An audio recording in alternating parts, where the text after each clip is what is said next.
Able on your chair, judging along me will be Bunny, Moyat, Vinod, Terence, Izzat, and Khatija. So in opening government, we have BAC, Gina, and Chinese boy, comprising of Daniel Mark and Regina Matthews. In opening opposition, we have DJ, Joker, and Harley Quinn, comprising of Ryan Lim and Kimberly Tasia. In closing government, we have MCKK, the true KK, comprising of Ammar Iskandar and Muhammad Lukman. Finally, in closing opposition, we have KTJ, Donut, Mesu, Teo Square, comprising of Imran Mateo and Celine Dion. A gentle reminder to the audience to please keep your phone on silent, as well as keep your cheering and jeering to a minimum. Also, keep conversation to a minimum as well, and only enter and exit the auditorium in between speeches. So on the motion that this House will actively support the action of athletes to abandon games when they are subjected to sexual, racial, religious discrimination and abuse, I would like to invite the Prime Minister to start up this debate. Thank you.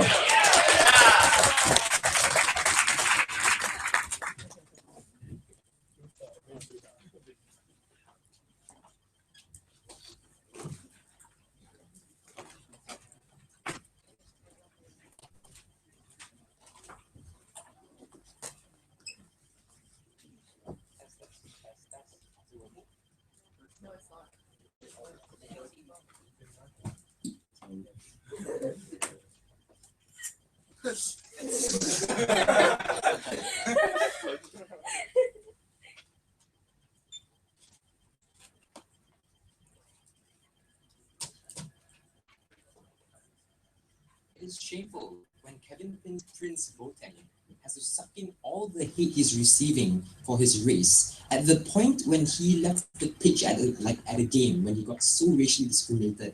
He set the standards towards the limits of all the racial discrimination that's been going on within sports in itself. Yes. What is the burden within side government? Side government will tell you that players have no moral obligation to stay at the point where they get harassed sexually or discriminated for their race or any such instances which they cannot control because it was a birth lottery. What is the nature of sports here? We tell you that when the nature of sports is such where any form of competition that renders you irrational because you need to win. So meaning if my team is losing and I actually really need this win, the more likelihood for me to react, especially if I'm more aggressive or more passionate about sports, it translates from something that is cognitions into something that is very physical in this sense. This is why we are against it as a whole. We think that this physical action is one where it translates, like example, within debates, you do fist pumps and things like that. Within sports as well, we think fans and the coaches and everyone around as stakeholders within players can translate this action and push it towards players in itself. But what is the main problem that we're going to prove to you that's such a big issue here? We think that these players are trapped. These people, especially when they walk out the stage, these coaches, one, will have a tendency to retaliate in some way, even if minuscule will prove to you how it's bad. We tell you that when fans retaliate, that's going to be even worse as well. But number three, we can't completely negate it, we tell you, but then we are okay as long as we push some form of change. We think when players take this active step to do it, this is the best change we can ever have, rather than sticking with status quo, and that's so harmful in itself. No, thank you. Where does discrimination come from here? One, we tell you that coaches are one source of discrimination and why that's bad. We tell that these individuals are probably the more manageable manageable individuals when it comes to discrimination, but we also think it's a vicious cycle too. Why? Because these people prioritize performances on the pitch. These people break you down so hard and give you this sort of tough love. Trust me, I know how it's like, I trained a habit. But here's the thing, we think that's okay, right? Like tough love is fine, until it affects you and it affects your intrinsic identity and affects the way you operate on the pitch. Meaning, when it comes from fans as well, and their hatred their hatred is translated to physical form, and they feel that this player did a bad job, even whether it's race or not, that's when coaches will feel I should substitute him off, I should put him on the bench, and it's rhetorics like this that kind of cripple down these players' performances as a whole. no thanks. We think that these people, these coaches are responsible for the results that go on. But we also feel that players never chose the background that they came from. It's always a birth lottery. I was black. I never wanted to be black, but I received the harms of being black for some reason. I'm a woman. I can get pregnant, or probably my physical inability for having like bigger body parts restrict me, and probably I'm sucked off for that reason.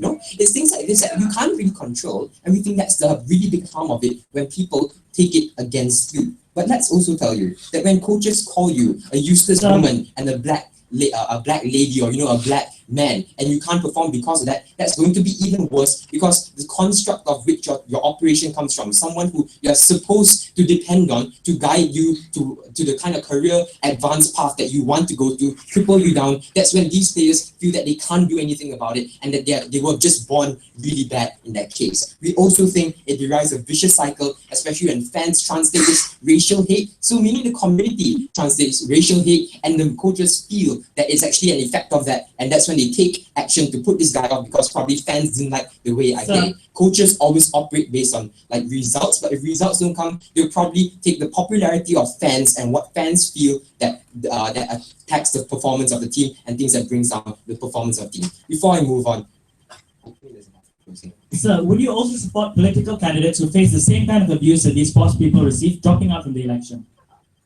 That's irrelevant. That's different, because these people who got involved in like politics, right? These people conceded to these kind of harms. Sure, they did never ask to be black, but these people are more likely to be able to handle it because these people have the capacity to do that. But also, why do players not have this capacity? Because they were never trained to like take criticism or things like that for their performance. They've been like performance, sure, from coaches, but when it translates to racial issues, that's when it's really bad. But what do we do to change this rhetoric? We tell you that it's come to such an extreme case that it's the best way for us to send out a message. We think that the support community will be greater whenever things get ruined, right? So if opposition wants to say it ruins the game, that's when more critics come in, that's when more blog spots start talking about it, that's when you create more change to be able to then create discussion about why are really black players criticized in Germany so badly? Why are like migrants coming into the English Premier League to play such like not that a bad thing? And then you create better discourse so that people can appreciate the game more. Because so now look like the losers who can't appreciate the game because like a black dude is there, and we think that this is the kind of change that we want. But next, why isn't this a free choice for players to actually operate under these conditions? We think if the alternative is worse for you, meaning if it reduces your opportunities in that case, players will always think it's always better to make like a forced choice. We think that's bad because this discrimination perpetuates. They can never leave this system, and that's when you never create any form of discourse, you never create any form of traction for anyone to hold it against the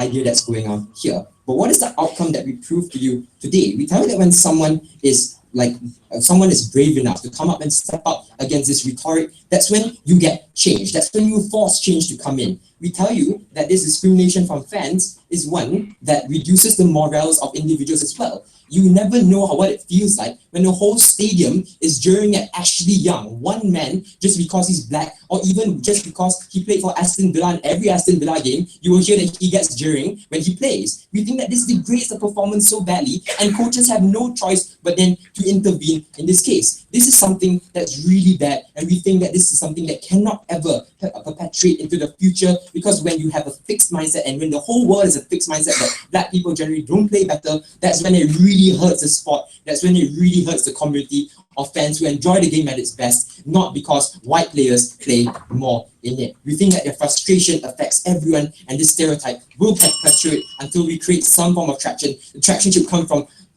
players itself, because they are the most involved within the game when it comes to making a difference in the score sheet.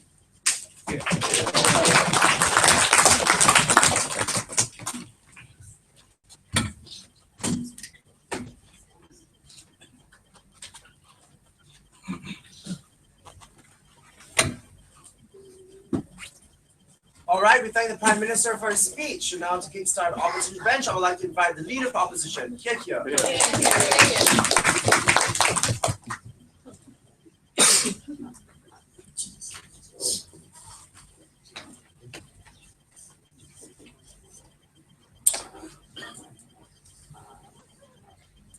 Test, is this fine?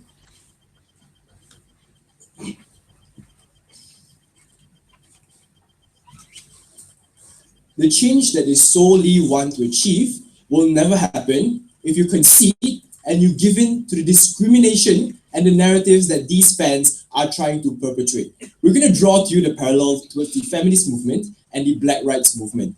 We regret that there are discriminations against these communities. But when these are people who are willingly going to give up the fight against discrimination solely because they are not willing to trade off this short-term trauma for the long-term active stance and active counter-narrative, that's when change will never happen. If you want to talk about Samuel Eto'o, Thierry Henry, Ashley Young, if these are individuals who give in when fans jeer them, then you give in towards the racial discrimination narrative that exists in status quo. When Man United stood up for Ashley Young, when Barcelona stood up for Eto'o and Ronaldinho when they are being discriminated, when Manuel Neuer kicked off the bananas that the fans are throwing onto the pitch in order to jeer David Alaba, these are those kind of active stances these teams take in status quo. This creates the spark for change. I have 3 arguments to talk to you about in my speech. Number 1, I'm going to prove to you how a loss through forfeit will be a lost cause for the fight against discrimination. Number 2, I'm going to prove to you how government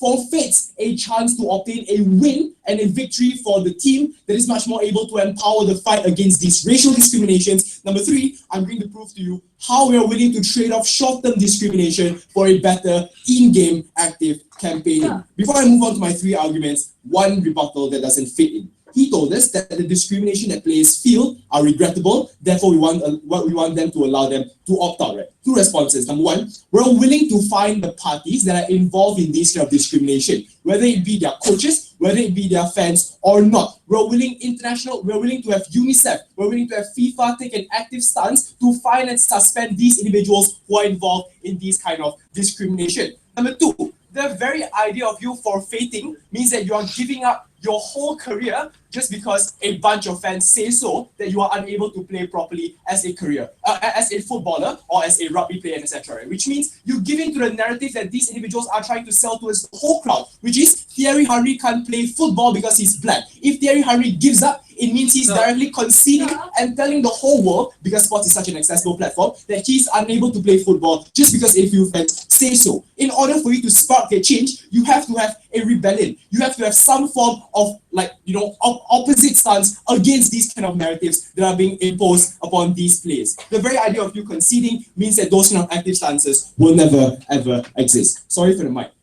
By the way, first argument, right? How a loss through forfeit will be a lost cause for the fight against discrimination. We're going to tell you this, right? A loss to a team can happen under both sides, whether it be being through forfeit or losing the game, etc. But we're going to tell you that when you lose the game through forfeit, because if you forfeit, then you're going to lose 3-0, right? It empowers the racial discrimination and it demoralizes the whole team against the active stance, and counter narrative against racial discrimination. Why do we say so? Number 1, how do you empower the narrative, the toxic narrative of racial discrimination? Right? Because if the fans on the pitch of the opposing team or your own team are trying to sell you the narrative that people who are African Americans cannot play football, they cannot play cricket, they cannot play basketball, these are people who are trying to persuade people into telling them that these are people who are worthless. Right? The very idea of you not being able to stand up for yourself because you leave the pitch when you hear some form of jeering, some form of discrimination, is the very idea of you as a player who is a professional in your career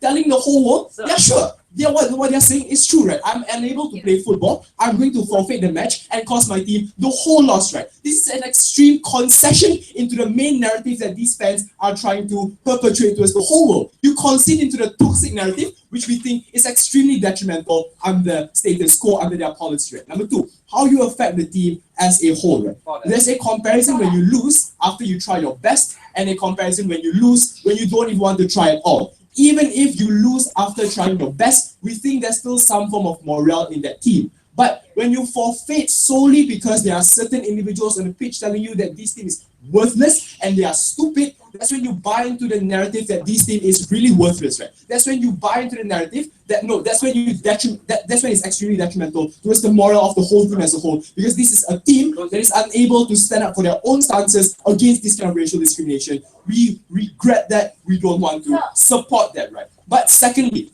how they forfeit a victory that may potentially come even after playing that will empower those kind of active stances. But before that, I gladly take from opening Daniel Muck.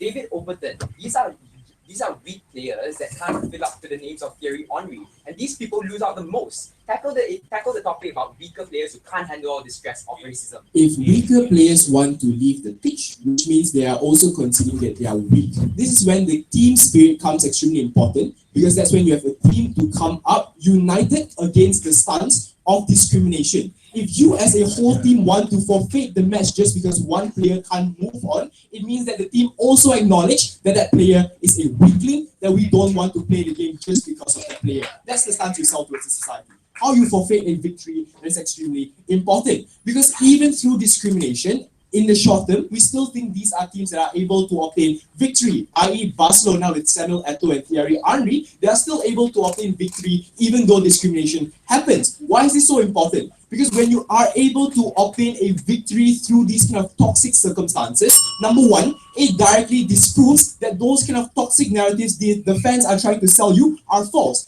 Just because these fans tells you that these players are worthless, it doesn't mean that these players are really worthless, right? After you are able to obtain that victory, the very idea of you being able to win after going through a toxic circumstance proves to you that these players are really professional in their career. It means that it's a direct counter narrative towards those kind of toxic circumstances and toxic narratives the fans are trying to sell to you. Number two, it also boosts the unity and the morale, which is extremely important for a united team to stand up against these kind of discrimination. Because we tell you that these kind of discrimination are faced by the whole team as a whole. When you are able to obtain victory, it boosts the morale, it boosts the victory kind of spirit for these teams to actively fight and to actively defend their players. Lastly, how is it beneficial for in-game campaigning? In status quo, there are many kinds of campaigning, right? I.e. Stephen Curry, Michael Jordan, when they wear the t-shirt, "We can't breathe," as a form of rebellion against Eric Garner being shot. These are those sort of campaigns that happen in-game itself, right? And we think sports is an extremely accessible platform, number one. Number two, people are also watching sports all the time. But the very idea of you wanting to stand out as an individual to fight against discrimination, but yet lose the game and forfeit the game just because a few fans say that you are worthless, means that you are not an individual directly in line with that fight, which means you jeopardize the fight that you are trying to fight for. For all these reasons, you harm the team even more. Thank you very much.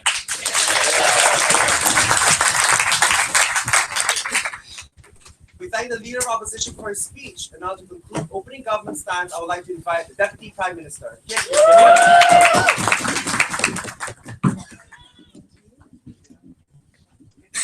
thank you.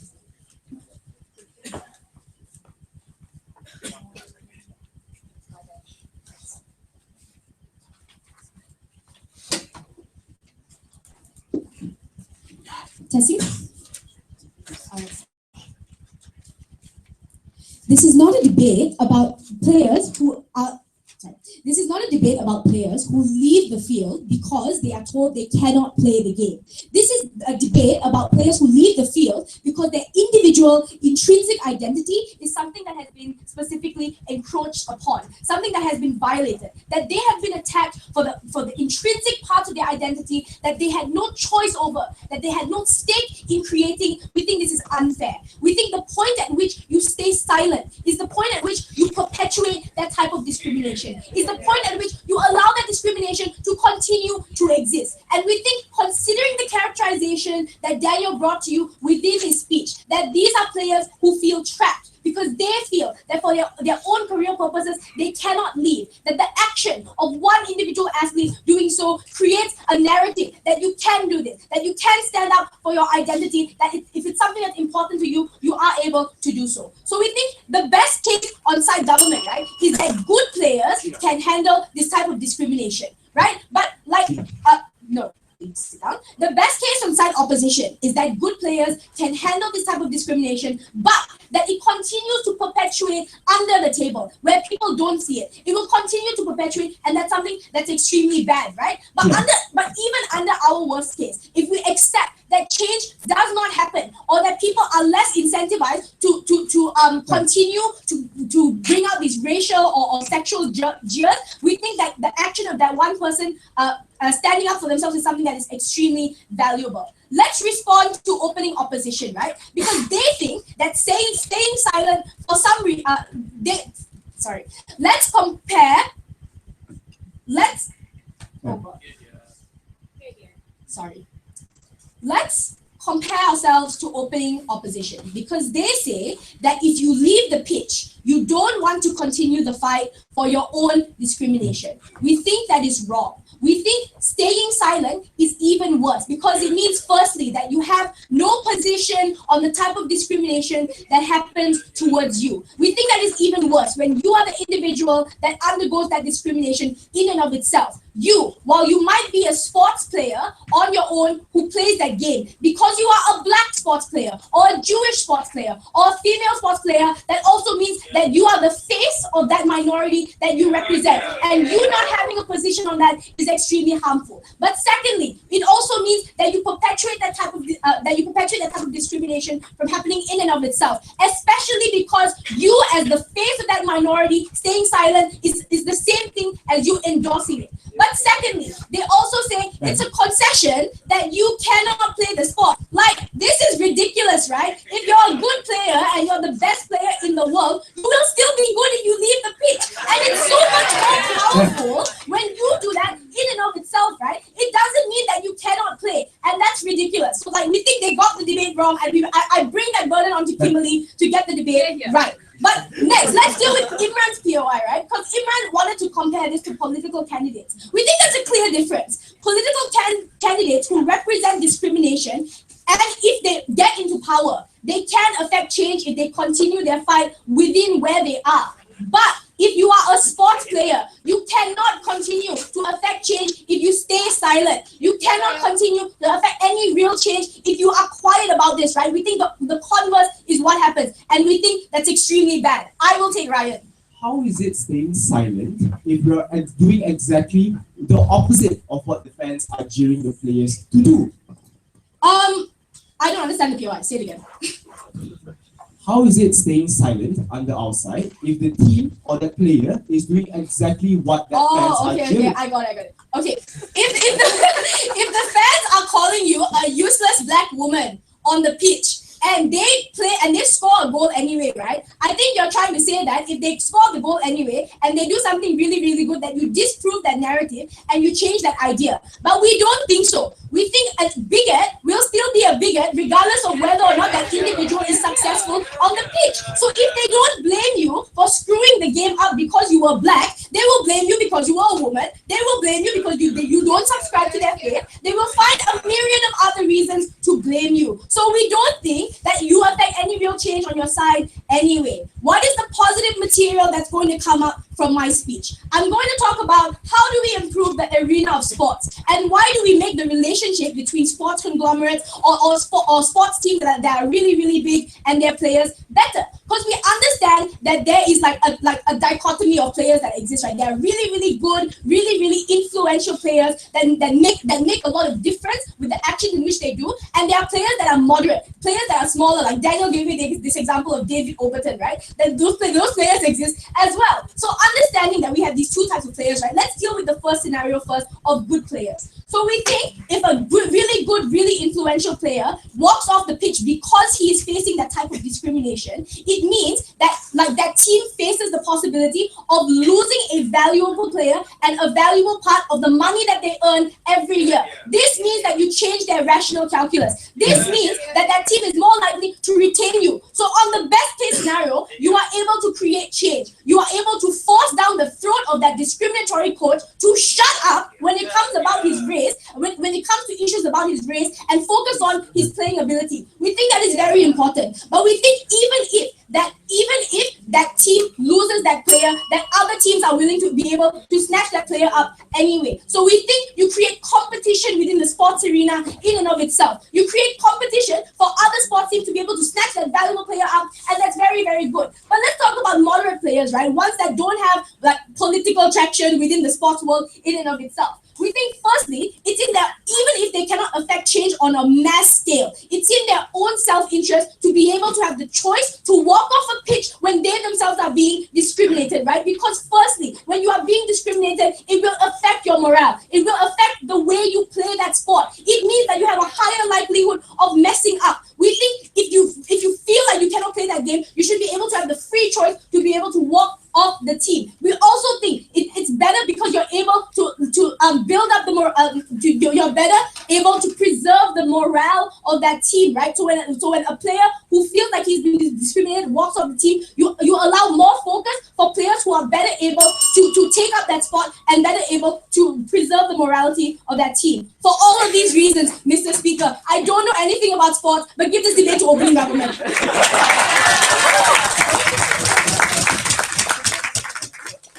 We thank the Deputy Prime Minister for her speech, and now to end the opening half of this debate, I would like to invite the Deputy Leader of Opposition.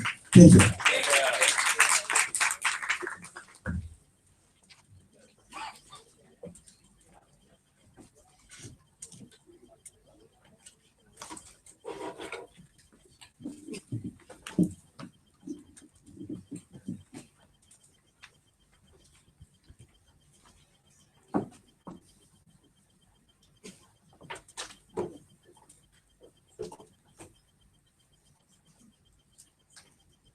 If OG agrees that because of birth lottery, because of things that you cannot change, means that they also concede that when you leave, these are things that won't change because one person leaves. It's because it's the birth lottery that because of any individual or any athlete that remains of that skin color or remains with that sexual body as a whole, you think these are factors on your side. If they leave, it'll just be a perpetuating cycle for any other future athlete that comes into play because the past individuals have left. Because the past individuals have continued to these harms, and any individual that has been making such comments will continue to do so because they realize that these are comments which will make you leave and which will do what they want, and therefore they will resort to doing it even more.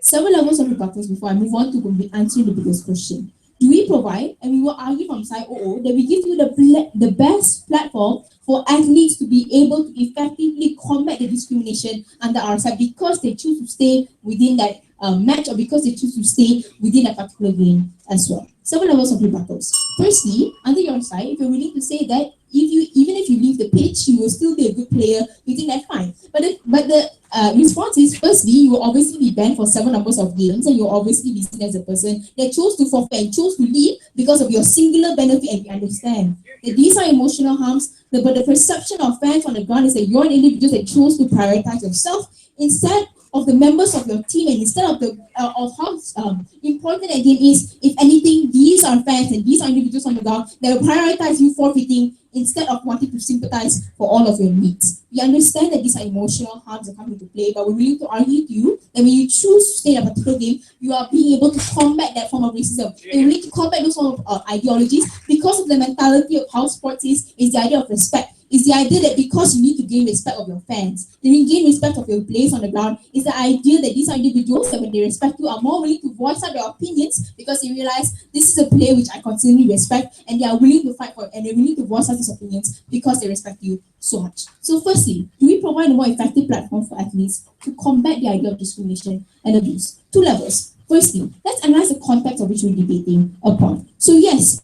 when Daniel said, when Gina said that they are being in a field which is very tough love, and it's extremely hard for you to survive in such fields, we consider that. Because in games, you'll be able to play as a good player is the respect you get from your fans within say the school. So the idea of having a fan base or the idea of you getting respect from multiple other teams is the ability for you to combat the discrimination that you get because of the idea of the mentality of games. If within say the school, you merely leave the game and you lose the respect of individuals on the ground, there's no form of change because these are individuals that really don't already respect you and are not willing to stand up for the idea of discrimination and are willing to stand up and realize that is a player which pulled through to all the tough games, regardless of their social discrimination or regardless of any form of discrimination that exists within the grounds. That is form of respect. And more likely or not, fan bases are fan bases which are more willing to stick to you because of the respect that you gain from these individuals as a whole. So comparative analysis is sit down. The idea is the comparative analysis within discourse, something that we obviously win. Because if you leave the pitch and you're being banned from several games, the sensitivity of that time is then taken away because you're out of that field. You're out of making your face presentable in that field, or you're out from playing that game, and the idea and the sensitive of the time of which the light is shined upon you that individuals have discriminated you is taken away because you chose to live, and those times are very sensitive. If anything, we argue for you to stay. If anything, we argue that it's more effective regardless if you win or lose and you put yourself through the game. If anything, we will argue to you that on your Facebook page, or we make a post about how you've been mentally traumatized, it'll be more effective. And we've seen this so many times in far end when she wore clothes that were really unpleasing those individuals on the ground. And she made a Facebook post about how winning, and she did so regardless of the discrimination that you gave to her, that she pulled through and realized that the sports is a sport regardless of your attire, and she created an effective change because she proved to individuals, and the multiple retweets and multiple comments that she got from individuals were the change factors that exist under our side. Second level, because we think that the willingness under individuals on the ground is the willingness to respect you, we think that the fan bases are very important. So if under your side you're willing to say that these are coaches from other teams that have disrespected you, if anything, the most effective form of change in this society is him having to force himself to retract his statement and tell individuals, I am sorry for what I've said. I'm sorry for all the things I've said towards particular individuals. And this is very effective because firstly, there is much more likelihood that he will actually want to make that remark because of the criticism he gets from fans, because the popularity he loses when he makes such ridiculous comments towards another individuals. Those are the structural reasons, because it attacks him personally, that he will want to retract those comments, if anything, not because he loses the popularity himself and his team as a whole, and which is extremely important, especially with sporting games as a whole. But before that, I'll take. Under which side do you get more sustainable respect? When you stand up against people who and give the respect to people who identify and support you, or you stay silent for bigots who never would have supported you anyway?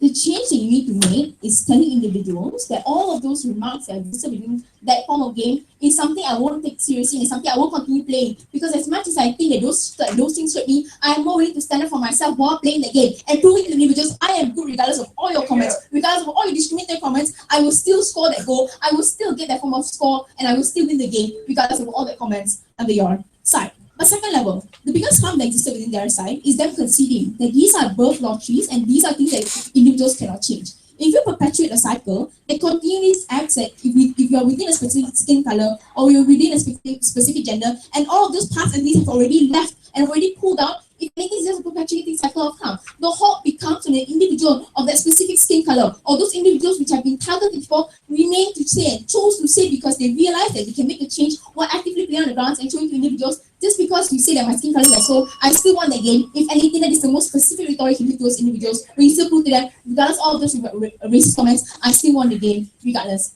Anything. Why is this narrative the most important narrative within status quo? Because it fans on the ground, which individuals within that arena or individuals which concern you the most have the relatability or have the common idea that sports is something you need to respect, is sports something you genuinely need to be good in. If anything, because you won the game or because you choose to stay in the game, these are individuals that will be more willing to stay with you even if you lost, because of the willingness you chose to stay in the game. But because it's so detrimental, because within the grounds they already agree that specific individuals will have to go through this sort of discrimination, if anything, rather you stay and prove those individuals in a collective manner, all of you are willing to stay within the games, regardless of anything. If you have proven we have the multiple individuals have left the game, or multiple individuals will do so, if anything, perpetuate the cycle, and future individuals will actually have a particular skin color or any such characteristics also choose to leave because they realize this is the fight that we really cannot win because there are no individuals that are willing to make such comments. The reason why we're willing to fight you, the idea of fan bases, the idea of respect within games, is that's how the games work. If you choose to leave and you choose to not participate in games as a whole, we think that you lose attraction of individuals. If anything, it is because of those individuals that you actually can make a change. And it is because of those individuals that are more willing to stand up for you and you realize that you have gained my respect. If anything, we're more than willing to do this. We thank the Deputy Leader of Opposition for his speech. In order to kickstart the closing half of this debate, I would like to invite the Member of Government, Gina.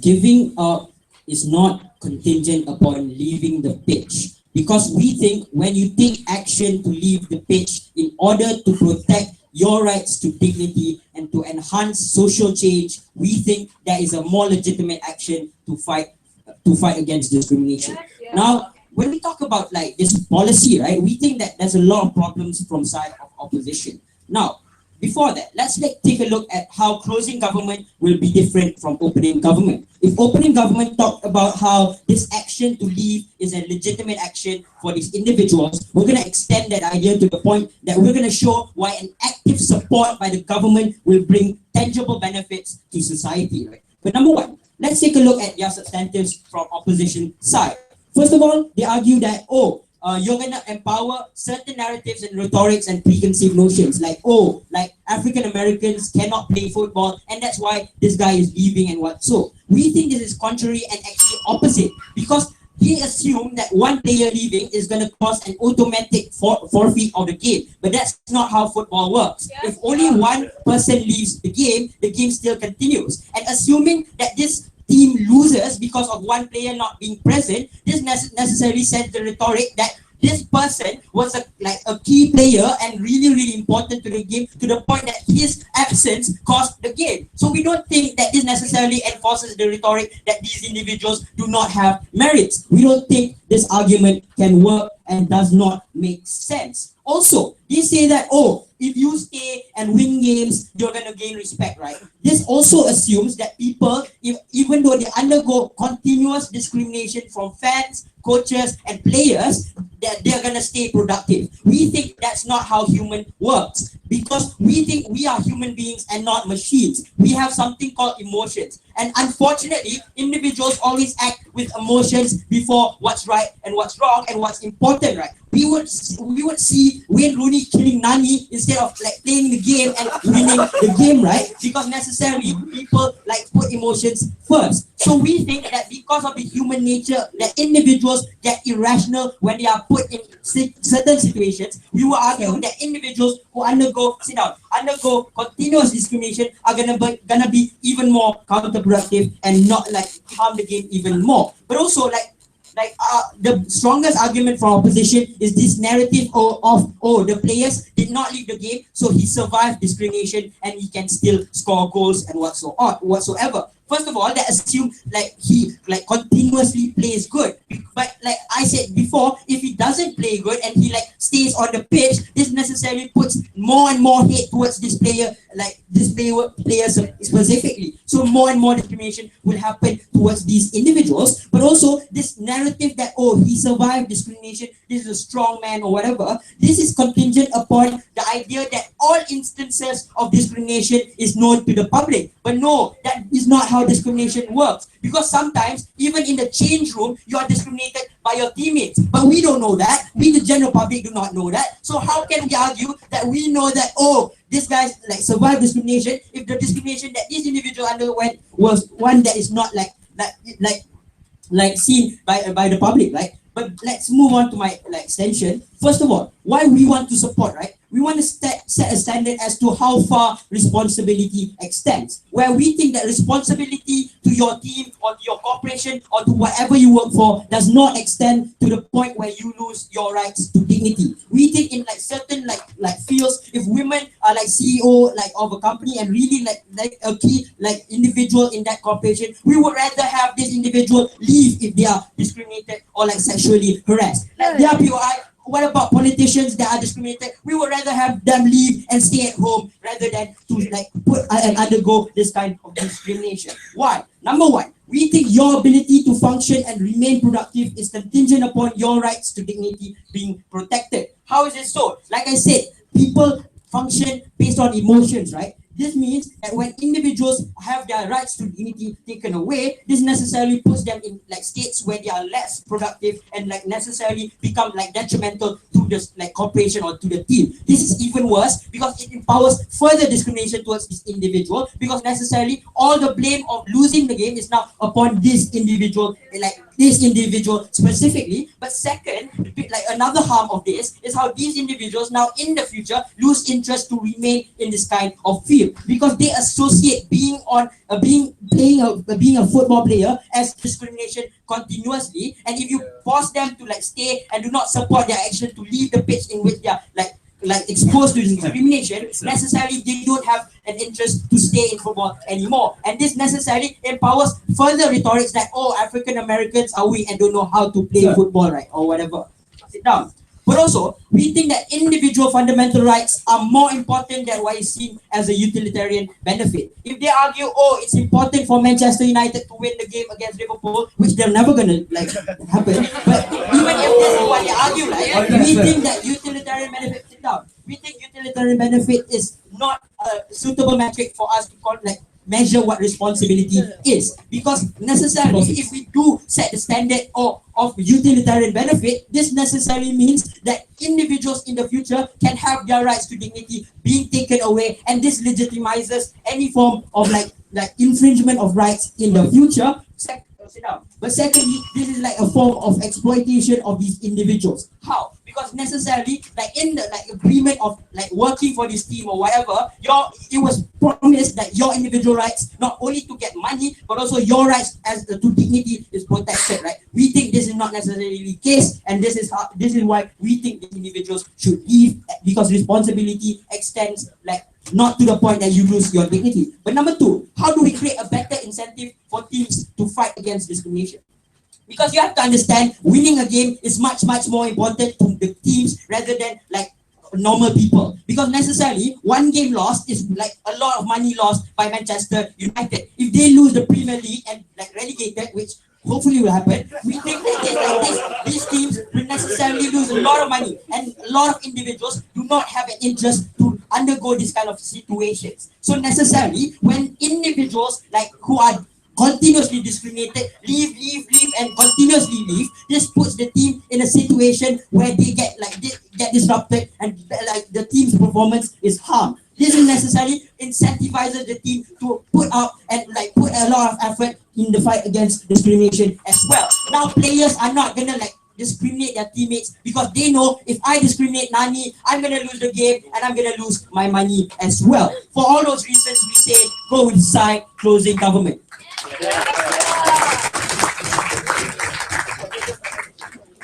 We thank the member of government for his speech. Now the start of the House of Closing Opposition. I would like to invite the member of opposition. Thank you. Testing. Can everyone hear me? Can everyone hear me? Yes.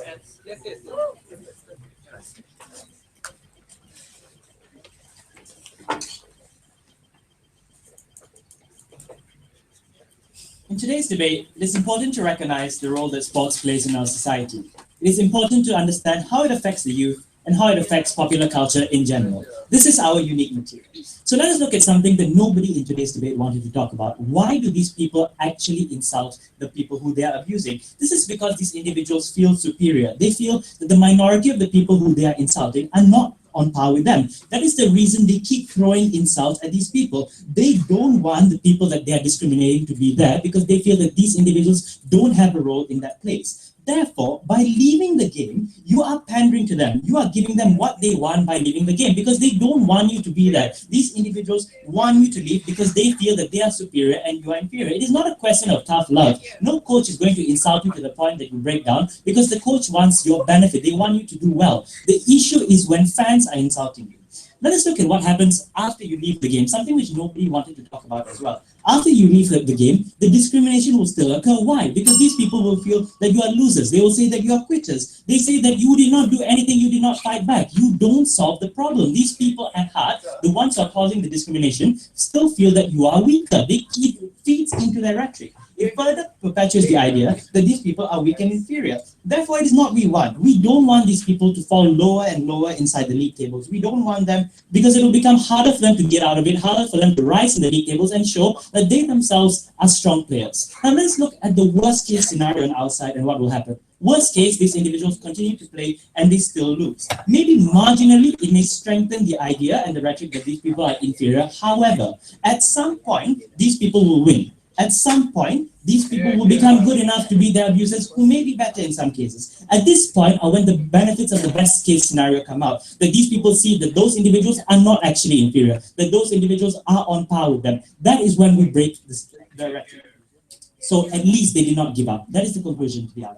Let us look now at the role that sports plays in society. It has a heavy influence on the youth. Why is this? Because at a young age, your idol is more likely than not to be a sports person for three reasons. First of all, these sports people get extensive media coverage. Secondly, it is something that young individuals can relate to. A lot of young individuals play sports. Thirdly, even if these individuals don't play sports, it's something that their friends will be talking about, that people will be discussing around it, and eventually that gets them into the discussion. So why is it harmful when sports people leave the game? And this is something that is very important, because let us look at how it would translate to the youth on the ground when these people leave, when they're insulted. It gives the idea to the youth that you should give up, that you should not fight on, you should not persevere. That is the wrong thing. We don't want that to come out. We need these people to continue to fight on. We need these sports people to stay on the ground, to keep fighting. Why? Because it shows the youth that their future is in their hands, that they need to persevere and keep fighting. That is the kind of idea. You need that perseverance in order for these individuals to ever be able to break out of the cycle of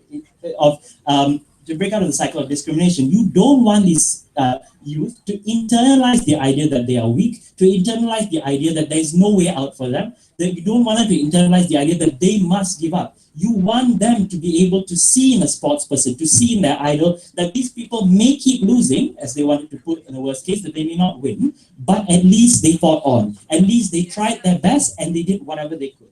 So let us look at a certain case that nobody wanted to talk about as well. That in the very case that these people are indeed weaker than their abusers. And we need to recognize why this is so. It is not because of the birth lottery. We need to recognize that these individuals have been significantly deprived of opportunities in sports itself. They have been deprived, they've been given less funding, less media coverage, less exposure to higher level competitions. It's not because of their birth conditions that they are weaker. It is because of the opportunities that they had and that community has had in the past were less than the other communities that have become better. And let us parallel this to individuals on the ground who may feel that they're inferior, because we have to recognize that some of the youth, when they keep being bullied, when they keep facing the abusers, they will feel, yeah, I really am inferior. And let's show you why the fighting on is something that is important, because it shows these youth that it's in their hands to change their position in society. Yes, they may have to work harder than people who are privileged, but this is what they should do to raise their standing, because that is the only way that you're able to break out of that cycle of discrimination. You don't feed further into the rhetoric that these people are inferior. You need them to step up. You need that to be a culture of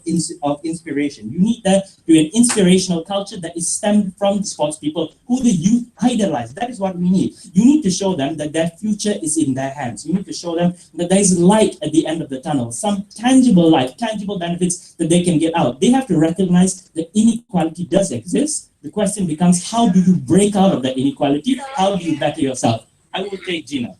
No matter how hard I persevere and how hard I work, bigots would never recognize that. Why is it my interest to pander to bigots who would blame me for something anyway? So even if bigots don't recognize it, we feel that at least you benefit the youth on the ground. At least you benefit the youth by showing the youth that they should keep working forward. So on the best case, where bigots don't buy it, at least the youth on the ground understand that there is a way for them to get out. No, thank you, that they are able to take things into their hands. You need an aspirational culture. There is inequality in this world, yes. It's not, we can't come up and tell you that inequality has not existed. The question is, how can these people better themselves off? How can they make up for all the opportunities that they were deprived of in the past? The only way in which they can make up for it is they keep persevering. Because if you give up, if these sports people give up and give you the idea that what should be happening is that you should give up, you will never break out of that discrimination. You'll be kept called a loser. People will keep saying, you're a loser, you really aren't good, you can't do it. That is not the kind of idea that they need to feed into, because you need the youth to be inspired. If you agree there's discrimination in this world, if you agree that people have unfairly been not given rights and not been given opportunities, the end goal has to be to break out of this. So sports people have that important role in society where they're able to influence the youth. Like a lot of youth, ask them, who do they look up to? They don't look up to Barack Obama. They don't look up to politicians because they just aren't aware of it. It's not something that appeals to them at such a young age. But sports people do. We need to paint a world, show you what it looks like at the end. It is a world in which these youth understand that they have been systematically deprived of opportunities in the past, but they need to make themselves better off. They need to keep fighting for their right. They need to persevere in society. You don't want the youth to feel that they will give up, that they have to give up.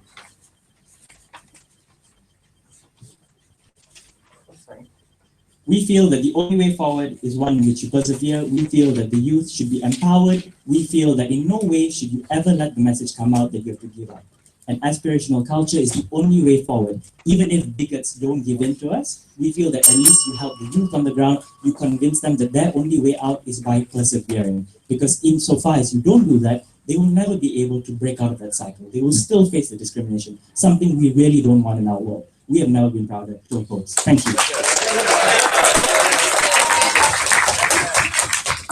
We thank the member of opposition for his speech, and the government bench as a whole. I'd like to invite the government to here.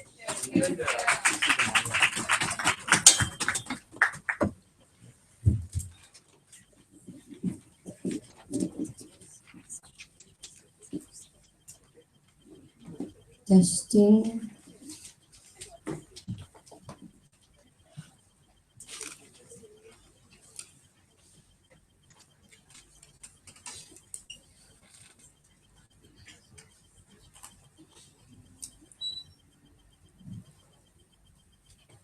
Understanding that sports is very complex, that people who play, fans, coaches, are all the people which affect the players' performance in the pitch, why we see that the choice for them to leave is better. Two issues that I have to discuss in this debate. The first issue, in which paradigm can the players be more productive?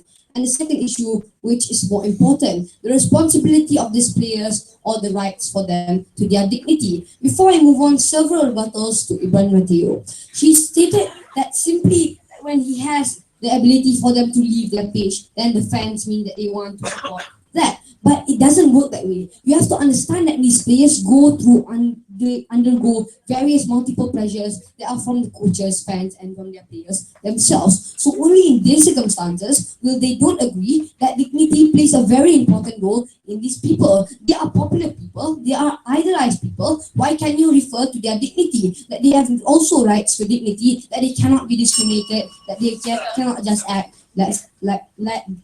like as they are. No, thank you. But before I move on, let's take a look at the first issue of rebuttal. Basically, opening up opposition and closing opposition stated that discrimination to them is that you want to force them to quit and that you want them to stay there so they can gain their respect and actually win by the end of the day. But firstly, my rebuttal, that they don't understand that the hurt of the expression or the hurt of the impact of insult onto them is not understood by both sides of opposition. Why is this so? Because they just assume that, because I'm sure that none of you are sports players, but they just assume that they are there because they are there, and that when you get insulted, then you go off the pitch and then people will not respect you. That is their assumption. But we see that the psychology of these people are that when the impact of hurt happens to you, when the impact on people calls you black, when people impact on you that you're Muslim and that you can't play football, is very big to these people. Only then will we take them out and we want to support them for the greater good. No, thank you. So, secondly,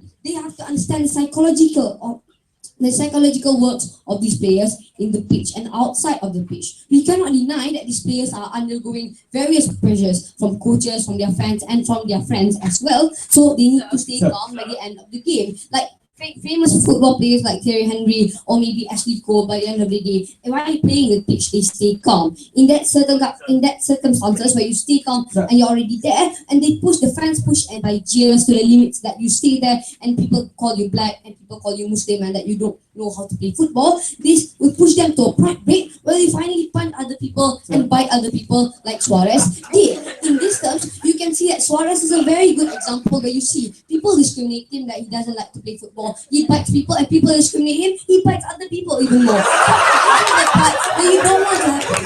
You see that is the part that discrimination over impact of people is there. This is something that I want to characterize now. Thank you. You cannot assume to the fact that you can measure these people's anger levels, like anger level from 1 to 10. You cannot measure that. But what we can measure is that the fact of impact on these people when they get discriminated. Some people have, when you discriminate them a little bit, they don't get angry. But the time when you stay there in the pitch and you get discriminated over and over again, firstly they call you black, then they call you yellow. There are many other things. And in these circumstances, finally they are going to break up. They punch people and hurt people, other people else. In these cases, they are more likely not to be productive because they stay there. In their case, they want to assume that they will become better and that by the end of the day, they're just going to be thrown out by the team. Before I move on, Auntie Kim. We We understand that discrimination will happen, but what form of impact do you make when you really leave the field and you concede to all the narratives that you have already been given? Here, here. Yes, we do agree that the narratives may be opposite to the people, assuming that somebody says Ashley Cole doesn't know how to play football, but Ashley Cole is very good at football. So you have to understand that this narrative itself is already an impact, not the fact that he is good or not, but when people insult him, people say these things to him, it's already an impact to what his actions might be by the end of the day. It uses the same principle as in political people. So when these people are being discriminated, like never mind. Like when they are being discriminated even more, only in these circumstances we will see that these politicians will make a much worse choice to their society or these people under them. So let's go to my second issue. They argue that the narrative of opposite, no thank you, that they are supposedly comes to the extent when you say that they are good, but actually it's good, so they should play in their pitch. Yes, maybe false narratives do exist under these circumstances, but it's already enough to push you to the limit where you can't explain anymore. Take an example of this. Well, Ayat loves Manchester United very much, that to the extent that he puts his bed sheets or pillows or underwear as Manchester United. In these circumstances, he will really want, he really hopes that his players or people in that team that Manchester United wants to play. But when other people jeer and say he's not good and he doesn't know how to play football, in these circumstances, only then what I get, and other people who support Manchester United create public criticism so that they will oppress these people even more, and by the end of the day, the support for the team will be better. No thank you. The fact that when they are being called black or when they are called Muslim is the measurement of the anger levels of the players cannot be measured, but the impact of discrimination can, as I said before. The powerful factors that enforce these people to punch other people are such as coaches or fans when they discriminate them and say something very negative to them. This is very important because these are the ones who are close to them, who affect their performance, or who are people who want to say they are good. But no thank you. So let's go on to opening opposition's idea. Their idea is that when you're arrogant and you leave the field when you get insulted, just because somebody calls you black and then you're thinking about yourself, you're not thinking about the team, and you leave your pitch. This is very untrue. Why? They don't understand the dignity of the dignity and psychology of these players. Somebody such as Wayne Rooney or Ashley Cole has a very big part in Manchester United and teams they play. But when you challenge that dignity, when you jeer for them bad things such as black or Muslim, you push them to the point where their dignity is being challenged. When your dignity is being challenged, you must understand that in these circumstances it's important because your dignity is your life, your value. Even so, when they leave the pitch or they stay in the pitch, their dignity is challenged, and you don't understand when their dignity is challenged, by the end of the day, they are still going to be harmed and change to a completely different person. That is why dignity must be preserved as the first thing here over responsibility. We're not saying that responsibility is only that your important rights to dignity should be preserved. So by the end of the day, let's take a look at the comparative. What happens if you leave the pitch and what happens when you stay at the pitch? When you stay at the pitch, maybe you can fight discrimination and people will respect you even more. But like I said, take an example of Suarez, by the end of the day, he's still going to break and go harm other people. But on our side, when we leave the pitch, the criticism can be accepted by better. So in terms, we'll have an outcome of better sports. Besides that, we can also preserve the dignity for ourselves, which is very important for them support for the teams. So by the end of this day, we want to see the fight of Chelsea versus Manchester United together as a whole. With that, we are proudly to support that we should watch without jeerings or cheers, but to support with peace and dignity. Thank you.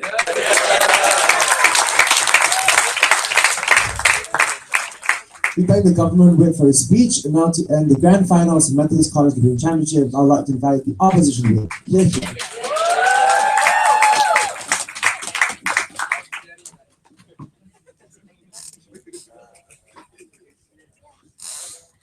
Hello.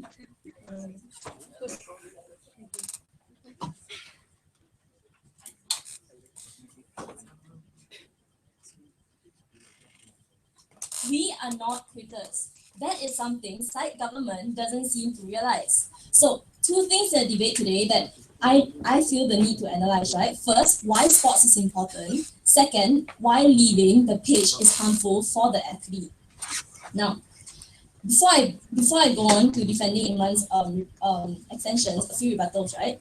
So, side government argued that staying silent will only perpetuate these people who are discriminating their idea, right? But we completely disagree because we are fighting for standing up for yourself. when you stand up for yourself, you are showing that you do not have to back down. You do not have to leave just because some people are throwing some mean words at you, right?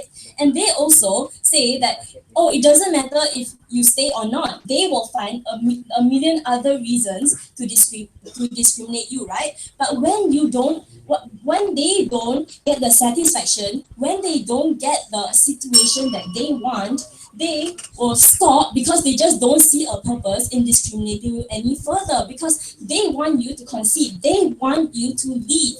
And they say that, oh, leaving is protecting the morale of their team. Well, basically, they are just saying that leaving and walking away is the morale of their team. Now, and then our closing gov came up with this weird idea about how all these athletes have emotions, right? But we are not saying that they don't have emotions. We are saying that they should persevere, and persevere is an emotion as well, right? So I really don't know what are they trying to argue. Now, they say that if you force a player not to leave but to stay, you are exploiting these individuals. But if you think about it, if you are asking them to walk away, if you are telling them that leaving, feeling ashamed, leaving because these people have discriminated you, because these people have thrown a few very mean words at you, that leaving is the true exploitation of an individual, because they are putting down their dignity. They are trying to argue that leaving will save your dignity, but when you leave, you concede to these people who are discriminating. You admit that yes, what you're saying is true. I feel so hurt about it, I'm gonna leave. Yeah, and then as they say, these people, they are idols to many youths, right? This is exactly why what they decide to do will make a very huge impact on the youths. If they decide to leave, what these youths are gonna feel are that, oh, my idol got discriminated against and he left. Not he stayed and he persevered. Okay? Now, moving on to defending Imran's extensions, right? Imran basically answered 4 questions, right? He addressed what do the people do when what do the people who cause the insults want. Second, he answered what will happen if they stay instead of leaving, right? And he also addressed the importance of society and the recognition of these weaker players in this game, right? So let's look at what do the people who cause the insults want. Like how I defended our case with their rebuttals is that these people want them to lose. These people want them to quit. These people want to watch you feeling ashamed leaving the pitch. We don't want that. We want our players to show that they are very confident, to show that they are not affected by this at all. Okay. We are saying that perseverance will solve the problem, not walking away. We are showing them that not giving up will only make it less likely for these people to discriminate them any further in the future, because they just don't see a point to do it, right? And like the media has amplified sports so much. Every night there's at least a game going on, whether it's football or rugby or badminton or whatever. You see, because sports is so important, when a player decides to do this, you are showing the entire world. It doesn't matter what sports you play, you are showing the entire world that you are giving up. You are showing them that it is okay to give up, you know? And like Iman said, inequality, it is foolish to say that inequality doesn't exist, because it does. But why do people get discriminated? Why do people face inequality, right? They face inequality and they have less exposure, they have less opportunities. But this is exactly why they should stay. They should stay and prove themselves. They should prove all these haters that they are more than what they say. Like, I am more than what my skin color shows me to be. Just because I'm black doesn't mean that I speak like a certain slang or whatever, right? And okay, you. Why would Wayne Rooney stop discriminating Ben Marshall if there's no consequence behind calling him black? Okay, you see, that is what the haters want. They want you to concede to the fact that that what I'm saying is true. What I'm saying will have an impact on you. But we don't want that to happen. We want to show all these haters that we don't care if you're trying to discriminate against us, because we stand for what we are here to do, and if we are here to bring pride to ourselves, if we want dignity for ourselves, we shouldn't concede to them. We should not surrender, right? Okay, now let's look at a deeper analysis, right? A comparative analysis, a best worst case scenario between our side and theirs, right? So just like what our DPN considered to, the best case of their scenario would be this: you allow these athletes to escape a moment of being discriminated or abused. But their worst case scenario is that people will keep going on and on and on discriminating them, and they will only show the world how much of how much of a coward they are, how much they just refuse to stand up for themselves, right? But on our side, on op side, we are saying that the best case of our side would be they fight on, they show that these people who are actively discriminating them, that there is no point discriminating me because I'm not affected by this. We are showing them that we are not leaving because your words don't play an important role on me. I am who I am. You do not have to discriminate me because it doesn't make a change, right? And let's say ours end up on a worst case, right? They keep on discriminating these people will just keep on discriminating them, but we show all the youth out there that idolizes us that we should stand up for ourselves, and that is what we want at the end of the day. Do not give these bullies what they want. We support ourselves to fight on and persevere. Thank you. We thank the opposition group for the speech, and this concludes the grand finals of Methodist College Debate Championship. In fact, all teams cross floors and 10 teams at the half. Thank you everyone for watching these finals. The results will be announced shortly.